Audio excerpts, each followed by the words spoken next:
the way I like to phrase it is, at the end of the day, like, the technical controls don't solve all security problems. So for the things that you can't prevent, can you guarantee you can attribute? Because if you can guarantee you can attribute, unless we're talking about a nation state, the long arm of jail and the police are actually an effective deterrent, right?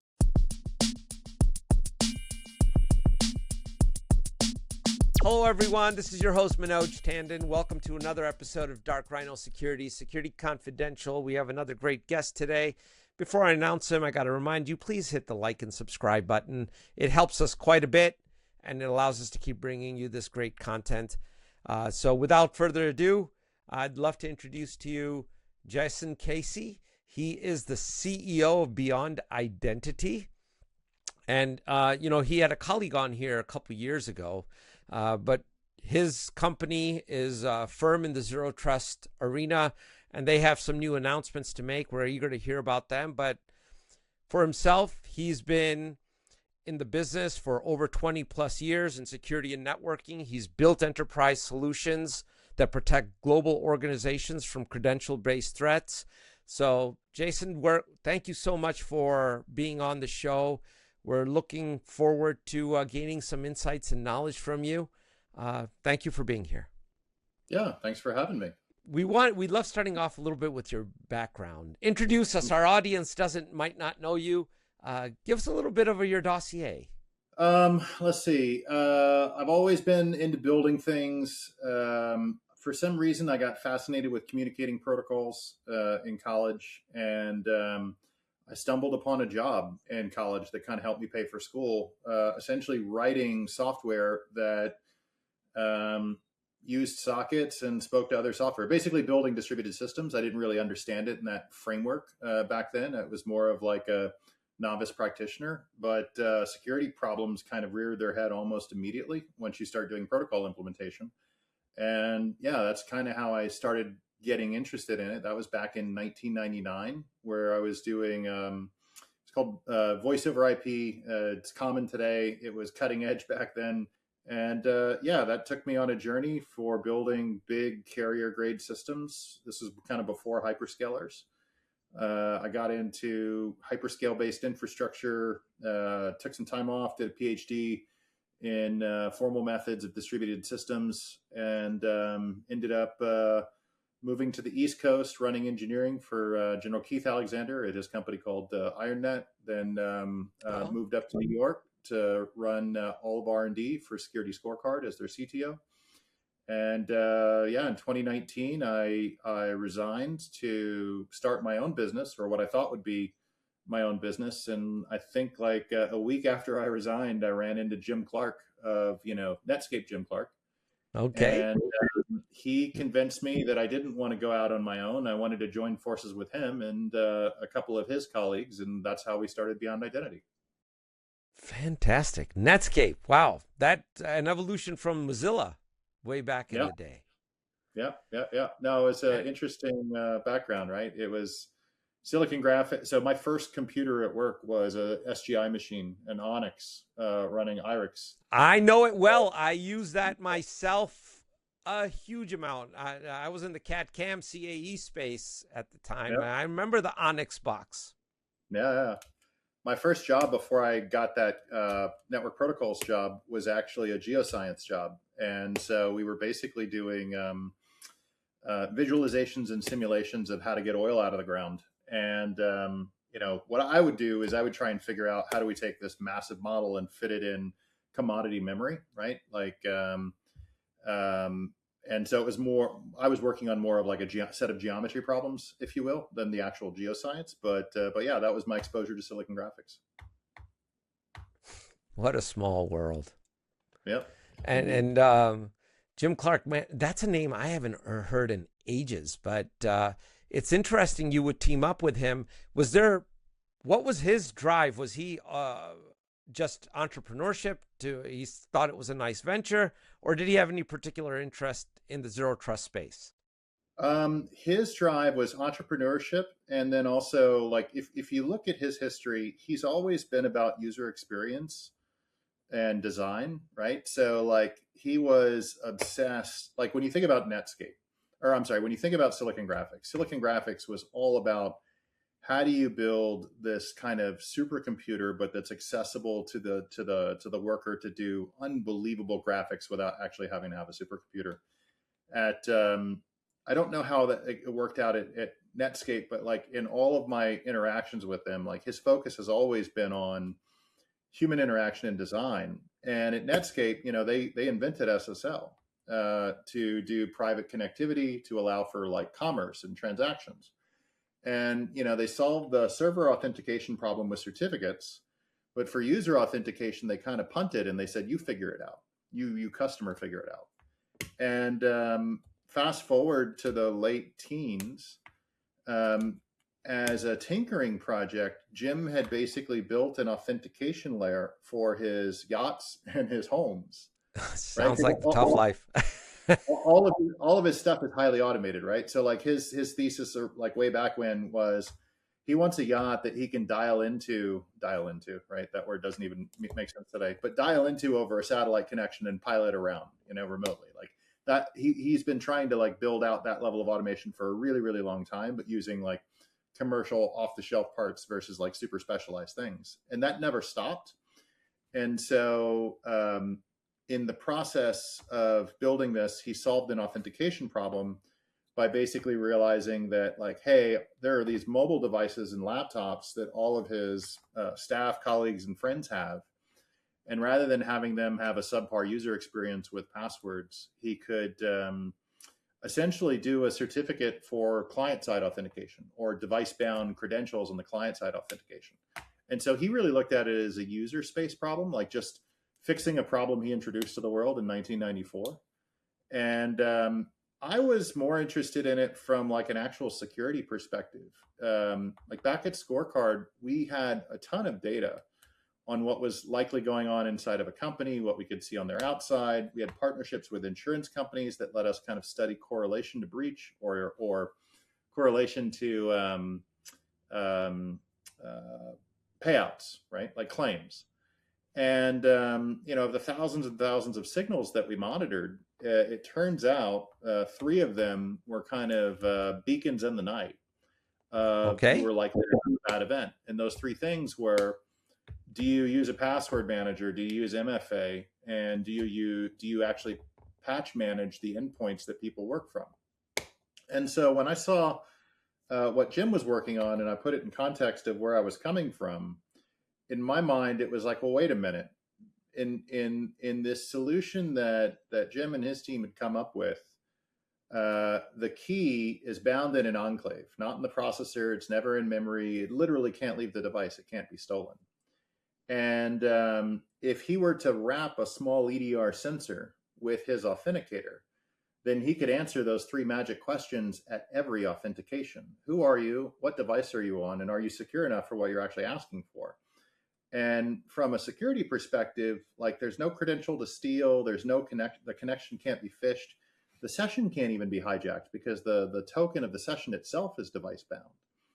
And it was trivial to kind of make this be continuous. So if, like, let's say the world is good when you initially get authorized, but then you disable some security programs on your machine, the authenticator, because it was continuous, it could pick that up and basically break the connection, withdraw the connection. It could do more intense things like brick your device. So that was kind of the founding insight, that we could like really consolidate identity and security and give the end user a much better experience. That's what Jim really cared about. But also like take 70 to 80% of the workload off the desk of the SOC, right? 70 to 80% of what the SOC works is an identity failure. Identity companies are not security companies, right? Don't believe all the marketing. They're productivity companies. Their job is to get you to work fast, right?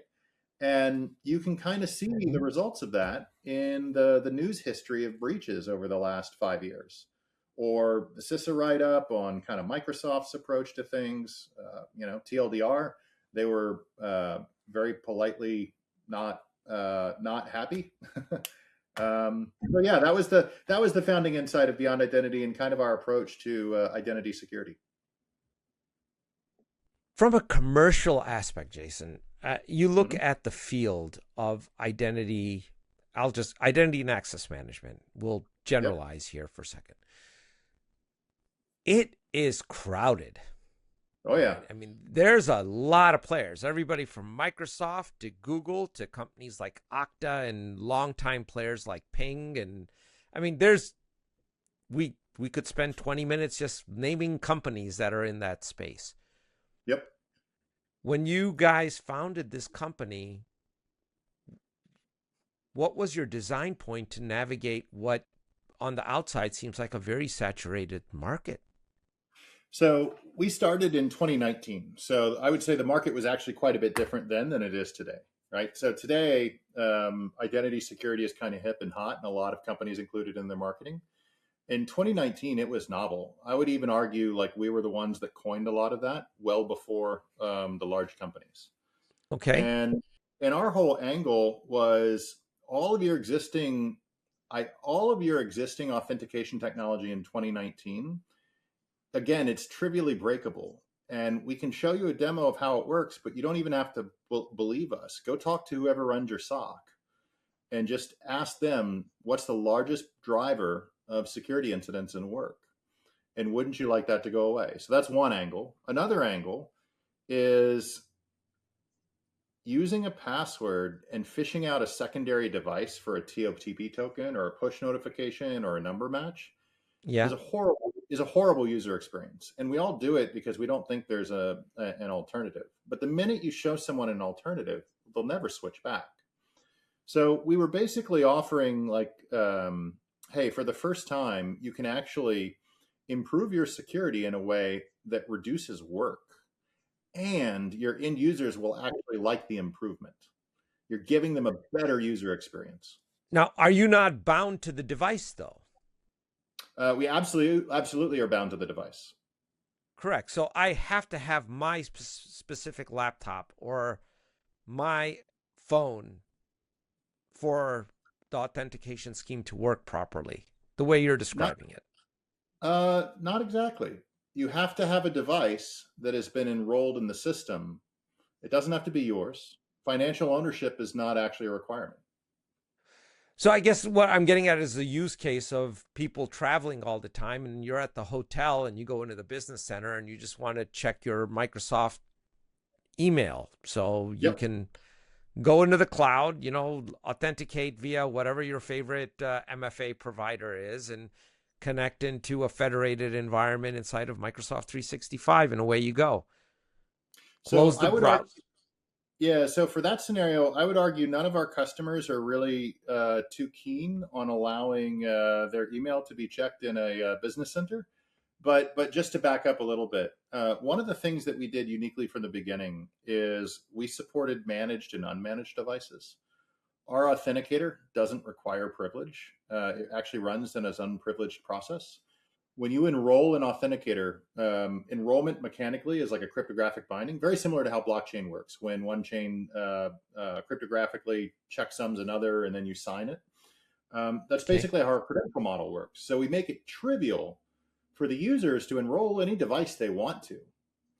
And we also make it trivial for the admins of the companies to basically dial policy to say what they want to allow or what they don't.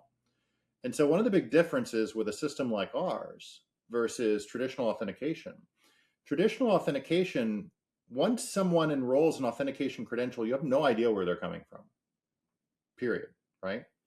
When someone uses our model, you know exactly where they're coming from. So you can be, traditionally, you're restrictive on enrollment.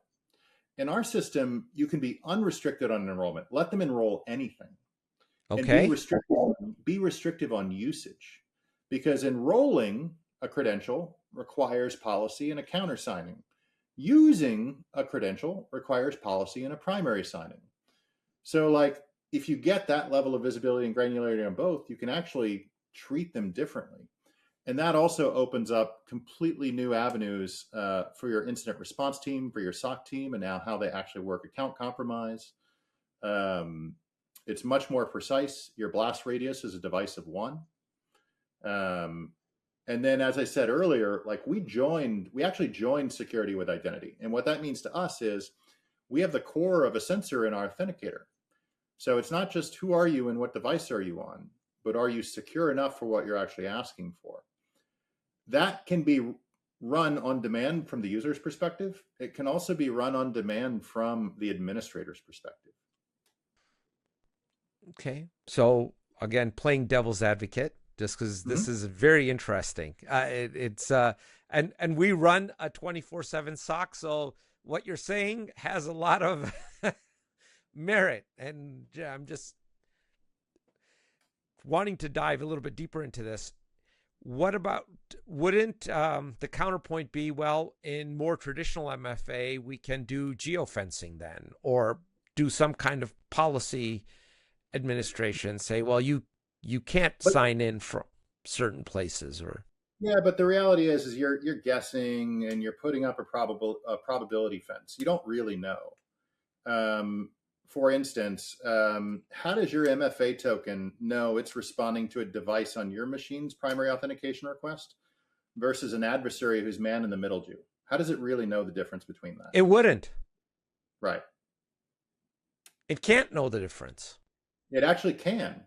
It can if your authentication method is based on device-bound attestation. Yes, then it can. Right. And by the way, so like this is so you clearly heard of like Evil Gen X and these various fish kits that do session Yeah. hijacking and what. Yeah. And so these guys basically can kind of tear apart an organization in terms of hijacking a token and essentially assuming the role of an identity. And most organizations have this kind of onion-based layered defense that doesn't actually eliminate the threat. It just kind of reduces the rate, right? And your hope is you reduce the rate to a number that's workable by the SOC. If you switch to the technique I'm describing, that literally goes away. You move from probabilistic to deterministic. The problem class cannot happen. The credential cannot be stolen. The session cannot be hijacked. It's actually a better user experience. They're not fishing around for a password. Can I not spoof the IMEI number? Sure, but that the MC is not. So a couple things. The EMEA and the MC are not actually part of the authentication scheme. And also, those are phone concepts, right? Like the protocol is not based on mobile devices. Like it's single device multi-factor. So if I'm working on my laptop, the authenticator is enrolled on my laptop. If I'm working from my phone, the authenticator is on my phone. The minute you introduce more than one device, the only way for you to actually combat that problem I brought up earlier, how do I know that I'm talking to this other device and not some man in the middle device, is something called cryptographic chaining. Think of it as like a challenge response needs to be fed through both devices and they both need a countersign against each other, right? Okay. Clearly that doesn't happen in TOTP. Clearly that doesn't happen in number match. Clearly that doesn't happen in push notification. You can make that happen. And we have customers that use that in high security environments, right? They want proof of the right user on the right device with the right posture and the right additional secondary factors in proximity. That shows up in use cases with like, think of a police cruiser, right? There's usually a laptop in the police cruiser that's kind of welded to the laptop. The cruiser is a motor pool that gets assigned to a different user every day. So Yep. it's hard for you. So if you want to know the right user, the right device, is the device secure enough, you actually need multiple device signing. So in that scenario, the challenge response, it's fed in through the primary computer in the cruiser, and then we actually also use a signing off of a YubiKey that the officer carries, or the person in the car carries as well. So essentially, on the back end, you're getting proof of a device, proof of the user, and proof the device is secure enough for whatever authorizations you're going to award to that application or applications. And in a commercial sense, you're allowing self-enrollment. So 100%. Well, so our position is opinionated solutions are garbage, and we should allow whatever a customer wants. So our system is permissive by design, and customers can make it restrictive through policy. yeah, that's what I was getting at. So you can allow enrollment of any device, but you could also then, I would imagine, put restrictions on it that if the three criteria you've described, if it's weak in an area, you can still allow enrollment, but you lower the amount of data accessibility that they have, or authorization. Yeah, absolutely. The like our guidance, and not all customers do this, but our guidance is be unrestricted on enrollment, because the more you allow people to enroll devices, the better visibility you have of what's going on in your environment. You still have the ability to not allow access, right? Enrollment and access are not the same thing. And you're going to see, and so we manage something like I don't know, 20 or so million identities today.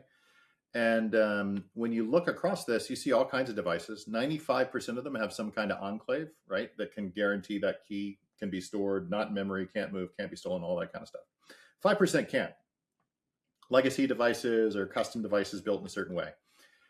Because of how they're enrolled with that kind of certificate-based credential model I described, you always have proof of a trust level of the credential that you're actually dealing with. And so you can do exactly what you said a minute ago. You can use policy to say, well, based on the level of trust that I can actually afford a device, that may also play into the role of authorization. So I may want to let them check email on one of these low trust devices, but I don't want to allow them to access financials. Exactly. Well, I'm thinking of scenarios with intellectual property where people are in the, if you're traveling to a foreign country and you are given a device, or you're not carrying your own device because you don't want it compromised. We do that. We actually see that use case quite a bit. Yeah, that's a tough one. I mean, CASB was originally there to try and facilitate that. We learned that hasn't really helped in that scenario. People still steal intellectual property. Ultimately, it's about it's controlled access, and you try and manage that as best as you can. And so the lesser the number of people that have the data, the smaller the likelihood that it's going to get distributed openly. But that's no guarantee. The way I like to phrase it is, at the end of the day, like the technical controls don't solve all security problems. So for the things that you can't prevent, can you guarantee you can attribute? Because if you can guarantee you can attribute, unless we're talking about a nation state, the long arm of jail and the police are actually an effective deterrent, right? So so for instance, with device-bound authentication, I know exactly what user on exactly what device, right? Whereas with legacy credentials, not really. I don't know what device. I don't know if it's been phished from a user. Like with a device-bound credential, the scenario is narrowed down to like physical theft, which is a much smaller surface area. Everything else layered on top is kind of orthogonal. I know exactly what's going on with tamper evidence level of protection, right? As So in, now you want to go delete a file in the log, you want to delete an access or try and modify an access thing, it basically shows up as a checksum error. So let's talk about connecting to standardized systems out there. The platform you've built then, we'll just pick on Okta for a second, because they have these like 6,000 integrations. I forget the number. I don't even know what it is. Yeah. It's some number, right? To everything that's out there. Not everything, but a lot of things that most people would use. Have you guys facilitated that?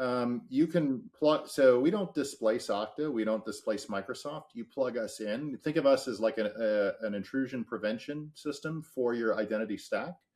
You can deploy us into your Okta setup in 30 minutes. It's very clean and simple. Microsoft is a little bit more involved because Microsoft is a big hairy beast. Yes, it is. And Entra has, well, it was kludged together. So we've had deployments. Basically, the long pole of most deployments really is how an IT organization wants to interact with their users. It's not technical. And we've had large organizations deploy 60,000 users in 60 days or less. We have something called MDM deploy and auto enroll. So literally you could do something overnight to where your employee base comes in the next day and has a new experience. We found most companies, the reason they take time and plan durations on a deployment is really around mitigating and managing any sort of change of experience, which turns into help desk load. And so that's really where time is spent on these sorts of deployments, more education. So if you're an organization running Entra and Mm-hmm. we deploy your platform, what's going to change? Today in the morning, I come in, I have to just log in, single sign on, with my desktop, and then I'm done. That's all I Yep. do. Okay. Yep. What changes in the user Depending, experience? yeah. So when you go to log in, you'll get redirected. You'll see a little beyond identity screen, and then depending on how the administrator has configured policy, it will flip back, and you'll be in, and that will be it. Or you may have to do a local PIN or a finger biometric or a facial biometric or something like that. Got it. That's very interesting. So you're not displacing these systems. You're in fact enhancing. Before you even at the point of access of those systems, you're ensuring that this identity that's trying to get there is in fact who they claim they are, and they're on a trusted platform, and you have attribution capability given to it before you single sign on. More than 80% of every single ticket that hits a SOC today is a failure of Intra or a failure of Okta or a failure of Ping in some way, shape, or form through either credential harvesting, session token harvesting, or some combination between the two. We eliminate the cause of those two things. You mentioned that you have a new product or technology that you have recently announced. What is it? So it's called Ceros, and it's for agentic coding assistance. So basically, Huh. there's no company in the world right now that doesn't have pressure to go AI native, Of transform their course. business, right? And whether and you see it in the public stock markets, right? Like if you're not an AI company, your multiple is 5x or worse. And if you are an AI company, it's much better. And you see it in private companies in terms of like, how are we going AI native? And you see the naive approach where people are just kind of turning on the AI feature in their existing tech stack, and then you see the actual approach where people are realizing, or they kind of start with just questioning, like, what are the foundations of my business architecture? Why do I even operate this way? If cognitive labor itself has been commoditized through these agents, and it absolutely has, right? Like Claude Code is not just about coding. You don't have to be organized in the same way. Like we found $350,000 of annual spend in Martech stack that we basically dropped down to a couple $1,000. Wow. Anyway, so like every company is somewhere on this journey now, right? And we see three types of cohorts of companies in this. Well, I'd say we'd see three cohorts. One is, this is interesting, I'm going to wait and see what happens to other people. So we're not interested in that cohort. We see a cohort that's basically saying full steam ahead and blindly accept the risk. And so their governance process has kind of been sidelined and they're just going to figure it out, right? And then we see another cohort where the projects got stopped. The AI projects got stopped because governance essentially has more power in those organizations.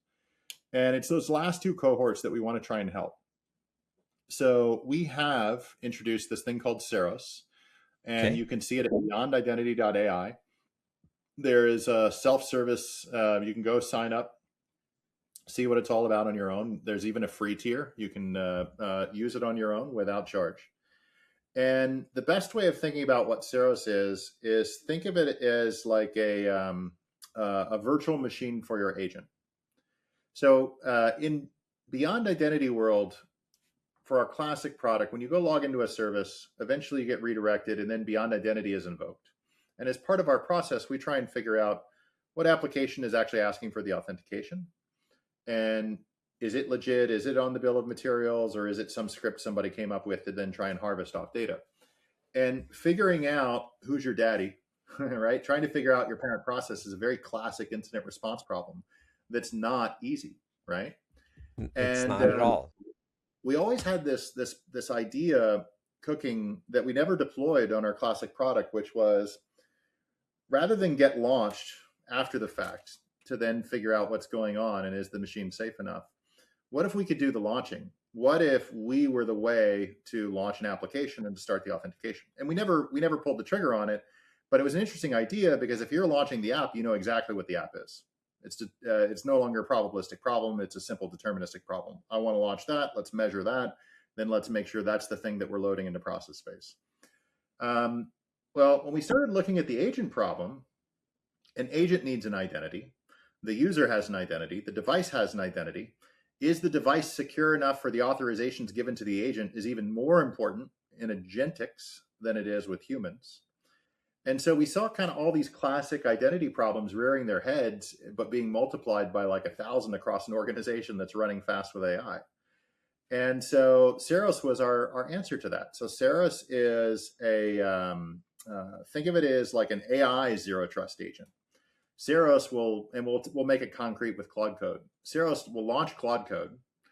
Ceros will use your user identity, your device identity, your posture, run through our policy engine, get an authorization context, launch Claude inside of that authorization context. It will steer Claude's connections back to the LLM and to MCP services through our infrastructure. And it will also essentially hook all of the local built-in tool calls. So immediately we get a view of all of your Claude.md files, all of your skills, all of your hooks, all of your plugins, all of your permissions at both a project level, at a user level, and at a managed device level. We also see all the interaction with MCP on the inside. Okay. And so we, at the very minimum, help you understand what's going on in your organization. So think Shadow AI. We very quickly identify all the agents that we see. We identify all the AI providers that we see talking to software on your device. If we're launching the agent, we can identify all of the interior models and all of the interior tool calls, whether those tools are built-in tools or MCP. And not all tools are MCP and not all MCP are built-in tools. Those are distinct different things.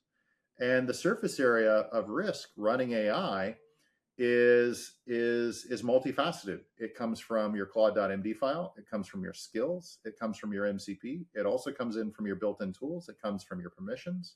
Yep. And we found a lot of people in the market can effectively manage this using traditional techniques.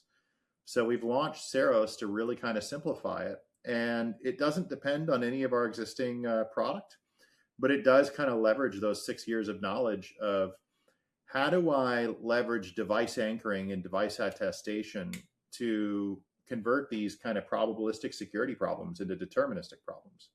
And from a user's perspective, it's really how do we get out of their way as fast as possible and just let them do whatever it is they want to do. You look at Claude Mythos, which hasn't been released, but it seems like the direction where all these AI systems are going to go. How much can you truly control it? I mean, given what the lauded capabilities of Mythos are in its own ability to bypass security features and cover its own tracks and find flaws that we haven't found. I mean, yeah, there's still a probabilistic. Actually, there isn't. So this is actually part of our point. Is these systems are in fact not magic. They actually work in a very specific way. So all agents are actually comprised of a basic loop. I have a context. I have tokens in that context. Those tokens are segmented. They're segmented by memory. And so we have choices in how we actually organize memory. They're segmented in system prompt. They're segmented in history. And they're segmented in current goal, right? All of that is offered up to the LLM, right? The LLM is a pure function. The LLM itself has no interaction with the outside world. The agent is what has the access to the outside world. So when you say these things covering their tracks and doing that, it's not the LLM doing that. It's the agent doing that, right? So like, let's continue. So we go through the loop, the agent will come back, or the LLM will come back to the agent and say, based on everything that's in your context, here's a definitive answer to read back to standard out, or execute these tools with these parameters, right? And so then it will go into tool execution loops and permissions. Those permissions concepts earlier are used to basically figure out what's allowable and whatnot. And if it runs into an issue, it'll loop back to the LLM. And this is where you see the LLM getting smart, right? The LLM will say, oh, They're disallowing bash, but I can still write a Python script, and the Python script can then go execute blah, blah, blah, blah, right? So by wrapping the agent, though, you cover the boundary. You actually see exactly what the agent's doing. You see exactly what's going back and forth. By covering this boundary, you understand all data as it comes in. You understand data source and provenance. You can do things like what's called taint analysis and understand the mixing of data, right? When do I mix unclassified data with classified data? Then the resulting context should be considered classified. And you can then shrink the permissions boundary for what's actually allowed on subsequent tool loops until that context is actually flushed. So number one, I would caution, Mythos is great marketing for these companies right now, right? And Sure. it's not just great marketing for Anthropic. It's also great marketing for all the big players, because they get to play a role in Anthropic's story when reality they're just patching their shit, right? Yeah. Now, Mythos is not. Mythos is a very natural step forward. The other interesting thing that I would kind of point to is, like, you look at a lot of security professionals in the field, their response to Mythos has been, hey, this is a great tool, but let's be honest, you spent the equivalent of $10,000 of token budget to find a vulnerability that in fact is not practically exploitable, that you probably could have found with the same amount of money and the same amount of time with a bug bounty, right? Now, obviously this is going to get better, right? I'm not saying it's garbage, but I do think the marketers are earning their pay right now and getting everyone really, really excited by these things. And the engineer in me, the professor in me wants to also remind people that, like, these systems are not magic. They work in a very prescribed way, and they have foundational interfaces, and you can absolutely reason about them, right? So remember earlier I said I went off and did a PhD in formal methods and whatnot. Yeah. This is exactly where you can apply that sort of thing. And there are people applying that sort of thing at these boundaries to, like, state, let me back up a little bit. If I have this thing writing all of my code, and it's writing so much code that I have no ability to manually review it, and humans are flawed anyway, how do I know what's coming out the end should be allowed to fly the airplane and auto land the airplane? Well, there's an answer for this. There's a whole field called formal methods that's been biding its time in the closet, waiting to kind of come out and have its moment to shine. And now is its time, because you can actually use LLM to use formal methods around the output to actually see, what does the output do? What does it not do? Under what constraints? And so there are really, really clever techniques of constraining a probabilistic system with deterministic verification. Another example I'll give you is, think about calculus, right? So derivatives are easy. You could write a Python script to take a derivative of any function I gave you, any elementary function I gave you, in a very trivial sort of way. Now I give you an elementary function, I ask you to take the integral. It's not trivial. In fact, you cannot come up with an algorithm that always solves, at least deterministically, the integral of an elementary function. Now, what about, could I use an LLM to kind of solve this in some sort of way? And this is an old result, by the way. I think it's like 8 years old or 6 years old now. But every elementary function, if I take the derivative, right, I have call it capital F function. Well, I naturally now have the antiderivative. So the integral of the result is clearly the answer that I started with. Right. So I could write a synthesizer that just randomly generates elementary functions, takes the derivative, and uses the result as a labeled training set to train an LLM to synthesize integral result answers off of elementary functions, right? So it's not always going to be right, but I have a deterministic verifier, right? Because I have that thing that can take the derivative. So I can wrap the LLM in that deterministic function that's and now give it to someone and say, hey, you can feed it any function, and it may not give you an answer, but if it does give you an integral answer, I guarantee you it's correct. So there absolutely are ways of, like, bringing determinism to bear on these probabilistic systems and getting concrete answers that you can actually trust. Now, granted, that doesn't say you will always get an answer, but such is life. And we've had results in math and computer science that said similar things since Gödel and Turing. Oh, yeah. Wow. It's got me thinking. It's taken me back to, I've been away from the field since the early 1990s as a real engineer. But back in the day, in the world of aerospace, which is where I lived, the problem of matrices inversion was a big one. It was found everywhere, right? And a direct solution was often constrained by the memory and speed of the machine that you were working on. You see now the class of problems that are being solved, the number of degrees of freedom that you can allow in a model. From what you're describing, an LLM might actually accelerate that in many ways, because you could, instead of going for a direct solution on generating your stiffness matrix, for example, or something to that effect, you could go with the approach you're describing with formal methods and the example you just gave. And actually, instead of a direct solution, go for a more probabilistic approach on these massive matrices with guidance on past solutions to problems that you have found. And if you are able to get convergence on the solution, then you got the right answer. If you can't get convergence, then you don't have the right answer. But you're going to know if you have the answer, it's the right answer, Jasson.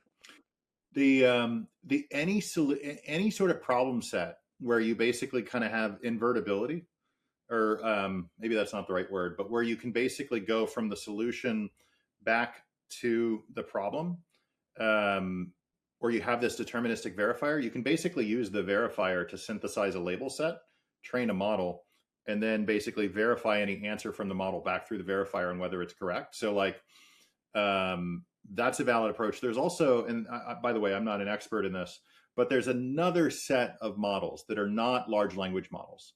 They're like geometric constraint-based models. They're still deep neural nets. They're graph-based constraint neural models. These form the basis for things like AlphaFold, maybe it's AlphaGo. For instance, I know in scientific computing, they're using these sorts of things instead of finite element simulation for like large ordinary differential equations, ODEs and PDEs. And they're basically finding the solutions are, while they are approximate, they're within the error standard they need, and they're computable far faster and more efficiently than kind of supercomputer style finite element simulation. Sure. I mean, it's not needed. I mean, that world is constrained. And by the way, when we talk about large language models, we're talking about like trillions of parameters now, right? These math models that we just talked about, like they're small. They're I want to say they're under a billion parameters, right? Maybe a few billion at most. So like LLMs are really cool, but there's a lot of other deep neural net structures that are useful for real world. I mean, we're definitely way off topic now, but you kind of hit a button with me on the mythos thing. Sorry about that. No, I'm glad. This is the insight we all want and our listeners want. You've got me thinking about a lot of different approaches. I mean, you look at encryption. Why can't I, the P's and Q's of the encryption function, if I plot those out for all the encrypted keys that are generated, why can't I reverse the thing? I can't reverse every combination, but I might be able to hit on a lot of them. Maybe there's some tractable angles there. I do think reversibility of cryptographic hashes is kind of a key principle at play. Yeah. I'm super excited by the times that we're in right now, because these models afford the ability to attack problems in a way that we haven't been able to before, whether it's with fewer people or cheaper machines. It is an interesting time to be alive. But I guess the point I would want to make is none of this stuff is magic. Like it still follows, like it's still math under the hood, and it still follows like rules. And we shouldn't treat it like magic. We should treat it like the machine that it is. So look into your crystal ball and tell us what you think the future is. Where are we going here? Oh, From an I AI don't know. perspective, I want I to don't get. know if I don't know if my crystal ball is more than 6 months out, but look, I think it's going to completely transform businesses. Like there are certain roles that we hire people for historically that you clearly don't need, right? There's also ways we organize the business, and there's products that we buy, right? The glorified SaaS UI wrapper around a database. Why do I need that if I have Git and Claude? We've been experimenting at Beyond Identity with getting marketing, sales, engineering, and product all in a Git repo using Claude, and essentially building certain types of Claude skills and Claude subagents that work off data streams between each other, so we can kind of harmonize our product marketing copy, our product roadmap, our product spec. We have these things called software factories, which a lot of people are experimenting with right now. Our goal as people has becoming more to be like architects, system architects, or business architects, and to get these to get the specs good enough to where the AI factories can actually produce the proper exhaust in the product. And that one story I mentioned about the Martech stack, we spend like $350,000 for like 2 or 3 tools, where in 3 hours we basically replicated the effect with AWS with 2 AWS services, a Git repo, and Claude. So I do think it's going to radically transform like how companies are built, the amount of capital a company needs. I do think token cost is going to be a prime budget item moving forward, almost in a way of human cost. Like the way we're budgeting it right now is whatever we spend on a human, we probably need a budget to spend the same amount on tokens. I think it's going to be more than just that, though. So, like, just in my own personal life, I actually have a Claude project for my gardening, where I'm experimenting with tying it into various sensors around my property, and I've used it to help build software that interacts with like USGS, certain open satellite information, soil sample repositories, as well as live sensors that I actually have in my area to kind of help me optimize what's going on in my little mini farm. And I'm using it on an airplane project. So I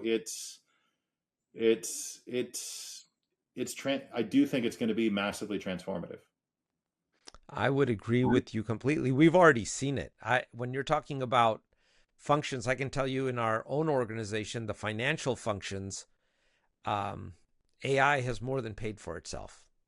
Yeah. What we've been able to do, what we would typically be paying people to do in terms of financial analysis, to a huge degree has been replaced with very good results. Yeah, a month or two ago, in 2 hours, I had Claude Code basically build me a set of Python scripts that did balance sheets, cash flows, pro formas, projections. And the Python was analyzable. Like you could actually look at it and eyeball things and make sure it was right. Cap table management. And it's just a few hours, right? And yeah, no, it's a new world. Well, fantastic. Well, we have a couple minutes left here. Is there anything you want to plug here, Jason? Yeah. So if you are using Claude Code and you care at all about security, you should try Ceros. Ceros can be found at beyondidentity.ai. You can try it on your own. If you want to talk to us, you're welcome to talk to us as well. We're happy to kind of give you a white gloves experience, but Ceros is essentially a way for you to manage Claude Code securely, not slow down anyone who's using Claude Code in your organization, but retain a bit of governance. So you know, A, what's going on, and B, have some capacity to essentially steer people in the direction of what is valid versus steering them away from what is invalid. For instance, you want people to use sanctioned MCP services. You probably want to keep on certain MCP services off of the list.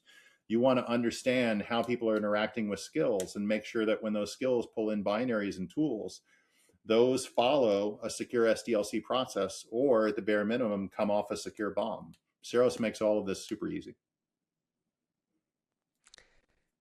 Jasson, this was a fantastic conversation. There's so much more I'd love to get into. I mean, this whole thing with AI, with Mythos, and some of the concepts you've discussed here, I think could warrant a much, much deeper dive at some point. But, you know, we appreciate your deep insights, and thank you for enlightening us a little bit here. Yeah, no, thanks for having me. And I'm sure you can figure out, I do like talking about this kind of stuff. Oh, you have a real passion for it. And we love having those folks on our show to impart that knowledge. It's so critical because that's what benefits everybody. And so, but with that, you know, don't be a stranger. If you have something new to announce, please let us know. We'd be happy to have you back. Will do. Thanks. Thank you. Take care.